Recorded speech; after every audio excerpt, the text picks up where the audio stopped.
The key factor in this immigration issue is the numbers. The fact that Americans are concerned about immigration today is not because Americans have suddenly become more mean-spirited or that they've even changed that much. What's changed is the numbers of immigrants.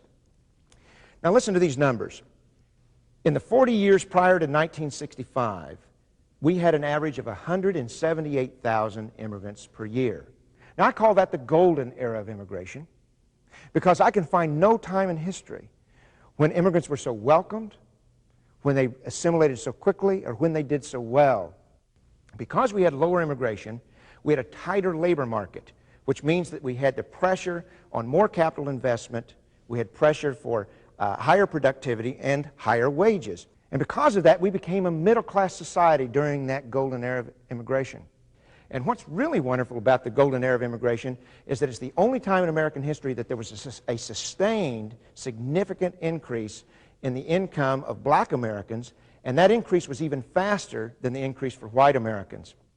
Tight labor markets, the best friend that any worker ever had.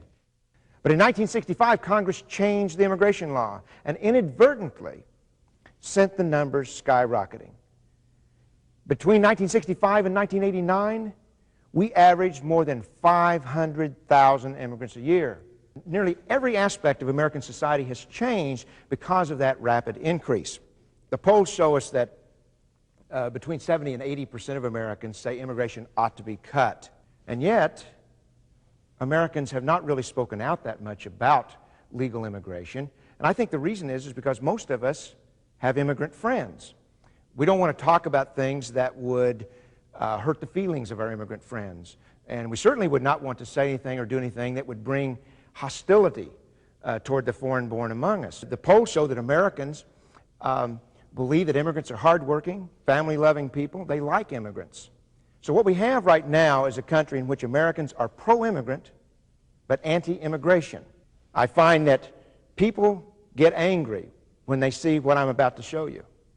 And what I ask people, and I ask you, is if you get angry, don't get angry at immigrants. If you're angry, the place to put your anger is on public officials who have set immigration numbers without regard to their effect on the American people. In the 90s, and let's just take one more look at this, immigration is running at more than 800,000 per year. Why are Americans so concerned about immigration today? It's because the numbers have overwhelmed them. I'm about to show you some charts that should be the centerpiece of any discussion on immigration. No congressional action should occur without consulting these charts. In 1970, we had 203 million people in this country. Those people will be represented below this chart. What this chart shows you, what this green shows you, is the growth in the U.S. population since 1970. In 1973, the American people moved to a below replacement level fertility. That means that we have on average fewer than 2.1 children per woman.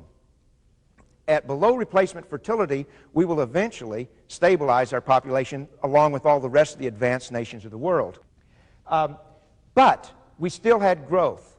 This is the growth of births over deaths. And the reason is that the baby boomers, and I'm at the first of that bulge, we had to move through our childbearing years. So even though we had small families, there were so many of us that we kept growing.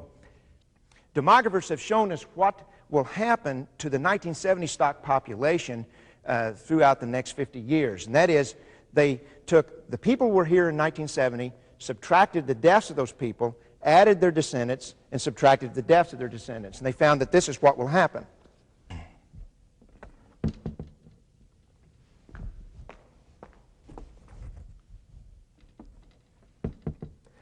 Now, as you can see, the population by right now is very slowly growing. In the next 5 years, it's going to stop growing. It'll grow a little bit more with the baby boom echoes echo.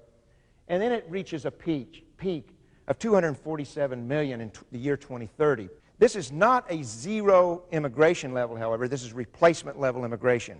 That is, replacement level fertility is when you have the same number of people being born as are dying each year. Replacement level immigration is when you have the same number of people coming in as leave each year. Right now, about 200,000 Americans leave the country permanently each year. This is what the Census Bureau tells us actually happened in the last 20, 25 years.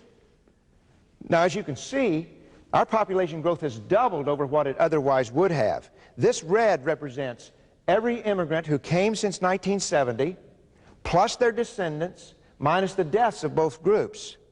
There's been as much population growth from immigration as from the natural growth from the 1970 stock population. Now, that has meant that we have had to double all of the additional infrastructure expenditures we've had in this country. We've had to build twice as many schools, twice as many sewage treatment plants. We've had to build twice as many roads and streets. All of the needs of this country the additional needs of this country have doubled because of this radical new immigration policy of the United States government. In California, the State Department of Education has found that they have to build a new school every single day of the year in perpetuity, as long as the current immigration continues at this level, just to keep up with the children being added by immigration. So what does Congress have in store for us right now? Well, the U.S. Census Bureau tells us that if Congress does not lower the level of immigration that we have right now, we will be looking at a future that looks like this.